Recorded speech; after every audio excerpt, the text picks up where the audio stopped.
Hey guys, Steve Zalnardo here with Remax. Happy Tuesday morning. Just a quick chat. I was talking with a client yesterday regarding the future of commercial real estate and prestige real estate, basically office towers in the city and the GTA.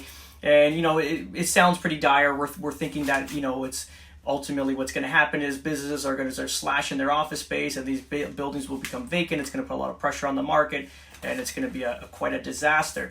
And if you kind of look at it like that without a solution, it looks that way, because ultimately businesses were going remote slowly, based on the Googles, the Facebook, and the Apple companies that introduced this sort of work at home environment where it's more leisurely. And obviously during COVID, we were forced to do this, and businesses are starting to realize that we don't need all this office space. If the business is still running at full force and we have all this empty space, let's cut office space, reduce expenses, put them to our bottom line, reinvest into the business, which makes sense as a businessman. And then I remembered, you always got to be positive and every outlook. So I remember in 2017 when the market was too hot in Toronto, I ended up invested in a project in Miami. Unfortunately, I don't have any ownership of any of the real estate. It's basically a construction roundup of cash to build a property. Or build a building rather, and then you put cash in, money out with a return. It's actually 112% return on investment in 4 years. Hopefully it does pay out. But take a look at this building, and what I'm thinking here is that basically if office space is going to suffer in the city, it's up to the landlords at that point to basically divide the building. Either they're going to cut the building up into smaller chunks to lease out to multiple business rather than one big business, or they can do something like this Miami building that I have the good fortune of investing in. So it's this building right here, 400 Biscayne, downtown Miami. So what they did with this building is they've created different components, multiple components. So it's got it's a 49-story building. They're going to do floor 14 to floor 47 is going to be 1, 2, and 3 bedroom leased apartment or apartments basically for lease.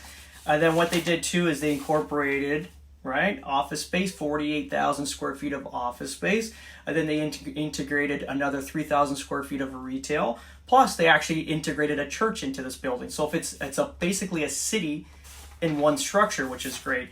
And quite a brilliant approach to this. And we always got to look at the Americans, because they are 5 steps ahead of us in everything they do, because obviously they've been around a little bit longer and their population is 100 times more than us. I mean, we're only 10% of their population. So ultimately they're always thinking ahead, especially in construction development. So it's a good breath of fresh air that these guys are so smart in what they're doing. So what I'm thinking here is that the buildings, landlords will have to basically look at their buildings and restructure them and put multiple components if they do start suffering, not getting leases. Obviously, it's going to be a ton of cash to put into the building to reconvert them and retrofit them. But ultimately, if they want to remain in business, that's something they're going to have to do a massive investment and ultimately get it to the market and get it leased out into different components. And not only that, that'll create jobs doing that. This is a side note. And then there's always that talk like everything's ending, and there's a bunch of chaos going on in the world right now. And let me tell you, if you were living anywhere else in the world, where would you want to move? And I think Canada's got to be top 5 in that. And countries you'd like to live in during these periods, especially where there's we have some chaos but not as chaotic as other countries. So ultimately immigration is going to be coming in. It's still very strong, so that's going to number one, push pressure on housing, push pressure on lease properties or rentals rather. And not to mention, let's say like my parents, the mentality, they immigrated from Italy in 1968 over to Canada.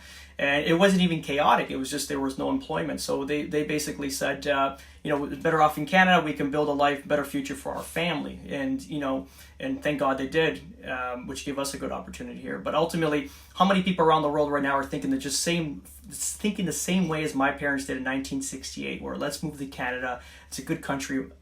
We have all the resources in the world, and it's it's the melting pot of the world. It's multicultural. It's a beautiful place to to live and raise a family. So I'm sure we're going to have a massive immigration of different countries coming soon, which would be great. So that's it. Don't give up in Canadian real estate. Let's keep it going, keep it positive. And yeah, when you get a good opportunity, you see an investment out there, snag it. Don't waste any time, because it's going to become unaffordable at some point, and we'll all become renters. So when you get an opportunity, let's snag real estate when we can. Have a great day, guys. Ciao.